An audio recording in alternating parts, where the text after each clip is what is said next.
Guys, welcome back to another video. Today I'm going to show you how to make your own homemade butterfly knife that can't cut you or hurt you. So you're going to need two of those, one nut, curved middle piece, a round thingy, and a screw. So what you can do is you can take this, one of the red things, and you can put a screw through it like that, and then place it upside down.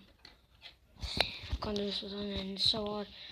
Okay, now you can take the curved middle piece and put it on top like that, and your second one, remember this is going to be like a butterfly with two blades. It's not actually that hard. So then you take this round thingy-majig and you place it on that and like that, and then you screw this on. Remember, you can't use it for long because eventually this thing will come off, so it will look like that and there will be like big gaps. So every once in a while you should twist it back on.